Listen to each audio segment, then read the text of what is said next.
Libertad de culto y educación. Es el caso cuya sentencia, la número 112-20-JP y la sentencia 138-21-JP acumulados.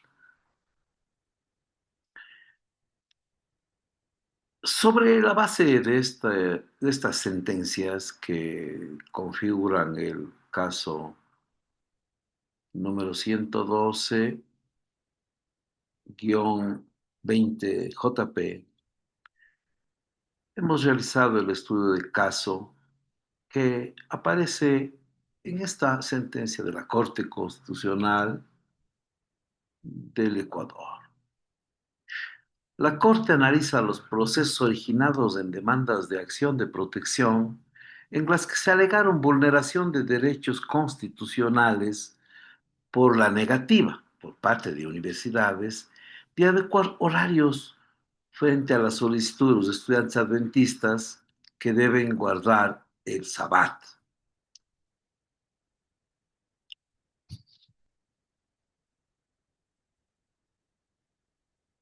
Al leer esta sentencia, surgió en mí una gran inquietud de saber por qué estos estudiantes demandan a sus universidades, cuáles son sus creencias, por qué ellos son acusados de no cumplir con las actividades académicas, en tanto que ellos demandan vulneración de derechos constitucionales.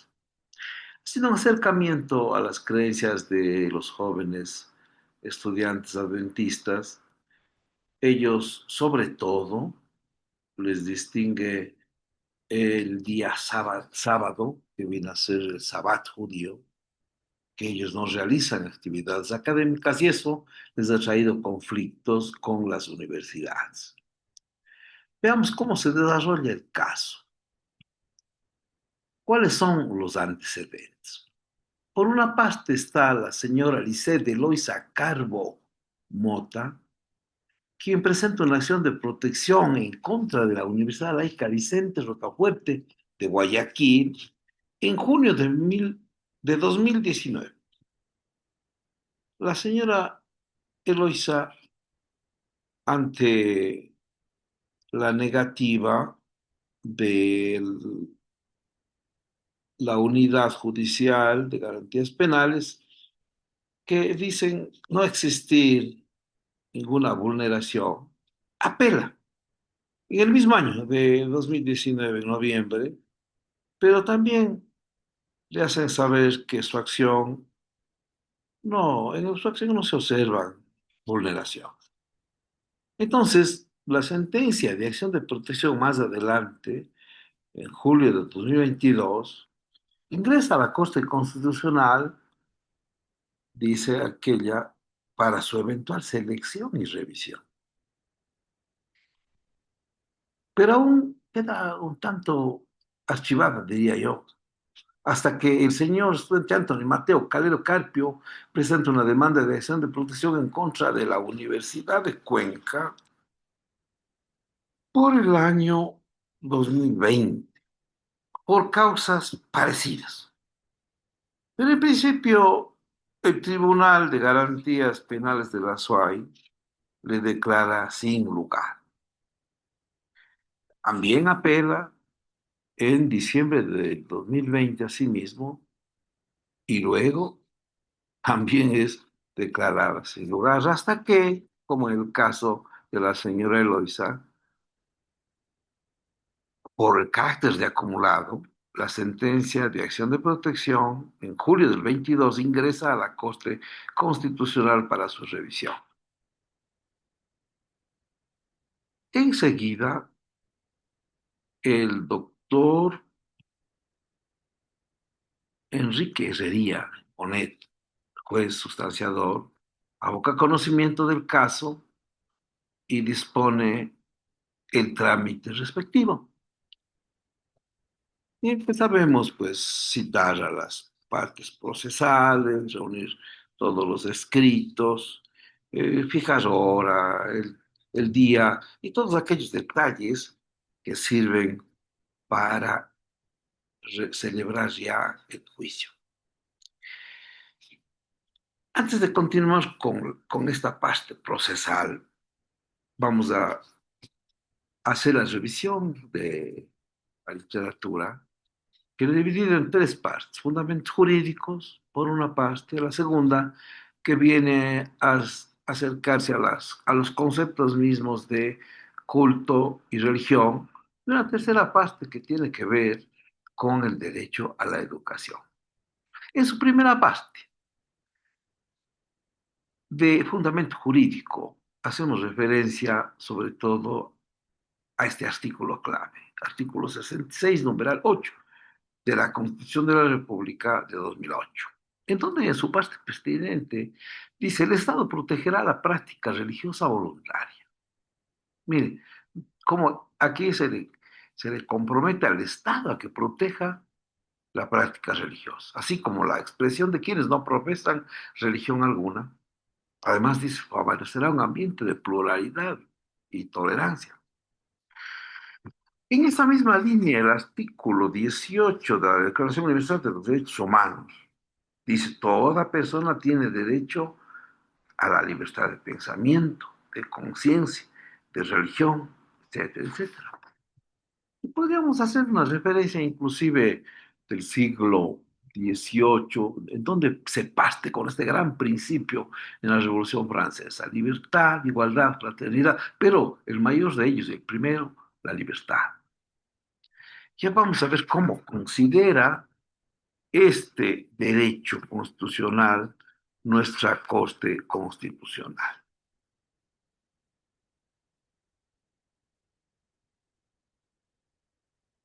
En relación a la religión y al derecho de culto, citamos aquí a un pedagogo que tiene publicado una obra de apellido Nogueira, con tres ideas que pueden sustentar esta parte teórica. Dice: la libertad religiosa se presenta en una dimensión objetiva y subjetiva. La libertad religiosa, en su trascendencia objetiva, pretende que el individuo pueda pertenecer o tener la elección de no hacerlo. En cambio, la libertad religiosa, en su dimensión subjetiva, dice Nogueira, implica la facultad de desarrollar o no una fe en un ser superior, asumiéndola individual y colectivamente, practicándola en público o en privado. Más adelante seguimos teorizando un poquito nosotros sobre esta visión que tienen los pensadores, los religiosos, la gente que está en el mundo espiritual y que reclama ese derecho, porque hacen un estudio de la religión y del culto desde varias dimensiones, ¿no? Por ejemplo, aquí tenemos una dimensión externa e interna que van ubicándole con la libertad de religión en primer lugar como algo más abarcante y público, con la libertad de culto, que es algo mucho más privado y más individual. Hacen una serie de acercamientos a la libertad. Este propio Nogueira, ¿no? Dice: la libertad religiosa asegura la libertad de los creyentes, agnósticos, ateos por igual. Cada uno y todos ellos gozan de la inmunidad de coacción en el pronunciamiento de sus creencias. Ahora bien, en cuanto a la educación, al derecho a la educación, tomamos aquí la Declaración Universal de los Derechos Humanos, también el artículo 26 y el numeral 1. Dice: toda persona tiene derecho a la educación. La educación debe ser gratuita, al menos por lo concerniente a la instrucción elemental, fundamental, y además, escuche, la instrucción elemental es obligatoria. Y la Constitución de la República también hace referencia a,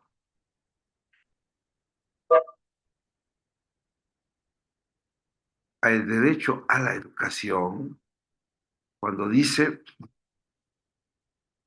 que los estudiantes tienen la elección de sobrellevar, de ejercer su derecho a la educación. Y en la ley de educación superior también se hace referencia al derecho que tienen los estudiantes de su ingreso a las universidades. Hay una referencia que hacemos en nuestra parte teórica en torno a lo valioso que puede resultar la Constitución de 2008, en donde se inicia una etapa de transformación dentro del sistema de educación superior. Y ahí cabalmente reside el fundamento para la petición y la exigencia de los jóvenes en su derecho a la educación superior.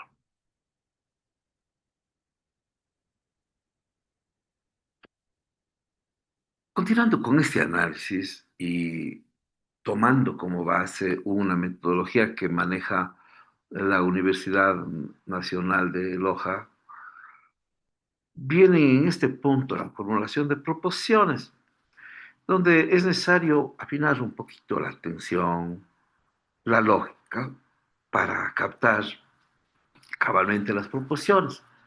Tres proposiciones he logrado yo percibir, pero vamos a analizar la primera, la más importante, y cómo propone cabalmente en la sentencia de la Corte Constitucional la libertad religiosa y de culto, dice la Corte Constitucional dentro del ámbito de protección constitucional, permite el derecho a practicar, conservar, cambiar, profesar en público o en privado su religión o sus creencias y a difundirlas individual o colectivamente con las restricciones que impone el respeto a los derechos.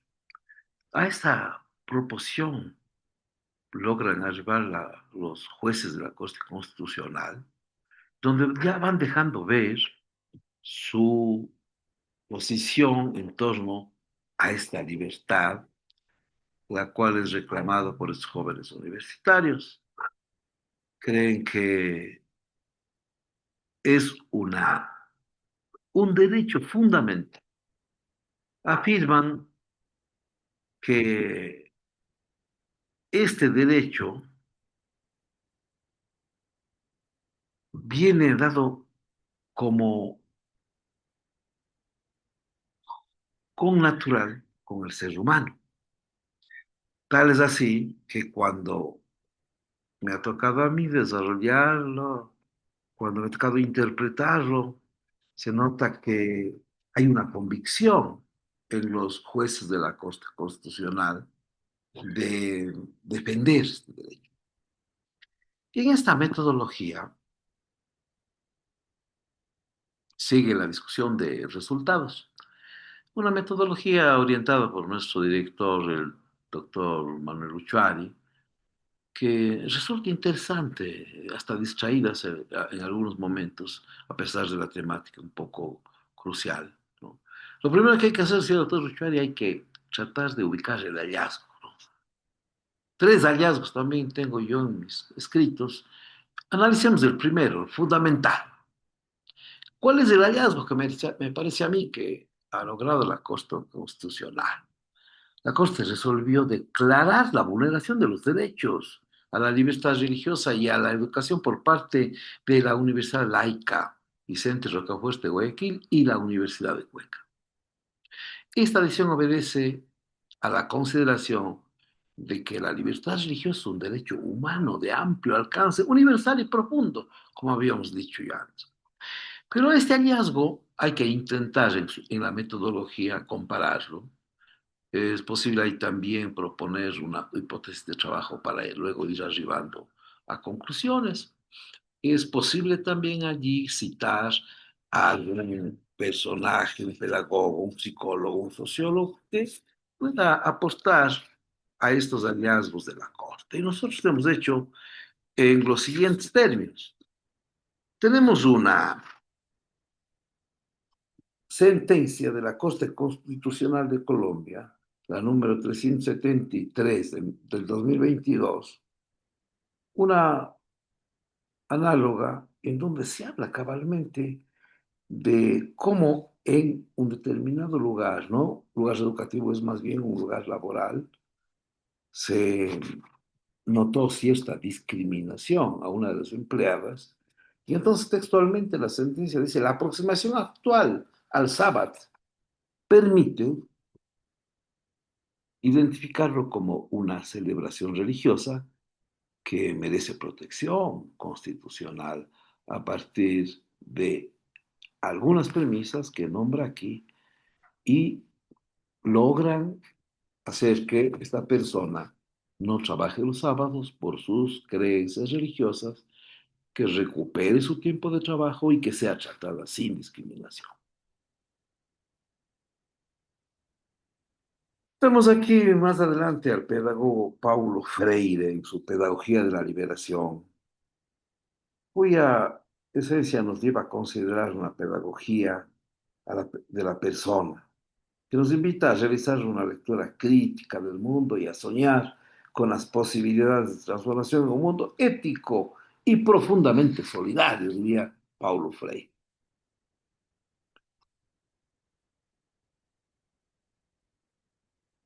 En esta línea, dijimos hace un momento y no habíamos completado, la Ley Orgánica de Educación Superior, en el artículo 5 podemos ver cómo la LOES prevé la participación en el ejercicio de los derechos que tienen que cumplir los estudiantes. Me adelanto en decir que hay un, una colisión entre los derechos de los estudiantes y ciertas obligaciones académicas que también a la Corte Constitucional le corresponde debatir y resolver, y eso se ve con más claridad en el voto salvado luego de que ya la Corte Constitucional expresa su decisión. Pero vayamos ya por cuestiones de tiempo arribando a las conclusiones. Aquí tenemos varias conclusiones de las que yo quiero destacar dos conclusiones. La primera, categórica, que dice, el derecho a la libertad de culto y educación constituye un derecho fundamental para toda persona o colectivo. Primero, a lo largo de la sentencia de este caso se ha dejado ver eso. Segundo, hasta un tanto poético, diría yo, interesantísimo leer el preámbulo de la Constitución de la República de Congo cuando habla de las diversas formas de religiosidad y de espiritualidad de los ecuatorianos. Y en esa virtud, con base en el artículo 66, numeral 8 que habíamos manifestado, dice que el Estado protegerá la práctica religiosa voluntaria. Todo aquello que dijimos de aquí lo vamos recalcando en las conclusiones. Y esta última parte a la que me refería yo, la jueza constitucional Carmen Corral Ponce, en su voto salvado, textualmente he transcrito ahí, dice, me permito disentir con el voto de la mayoría en torno a la revisión de las decisiones judiciales emitidas en las acciones de protección en las que se alegaron vulneración de derechos constitucionales. Y lo más interesante y quizá debatible está en esta última diapositiva. Ella dice, los jueces de mayoría aceptaron las demandas de acción de protección propuestas por Lisset de Loisa Carbo Mota y Anthony Mateo Calero y declararon la vulneración de los derechos a la libertad religiosa y a la educación por parte de la Universidad Laica Rocafuerte, Vicente Rocafuerte de Guayaquil y de la Universidad de Cuenca. Pero esta es la parte crítica que digo que puede ser de debate. El presente voto salvado explica mi discrepancia parcial con lo resuelto en la sentencia,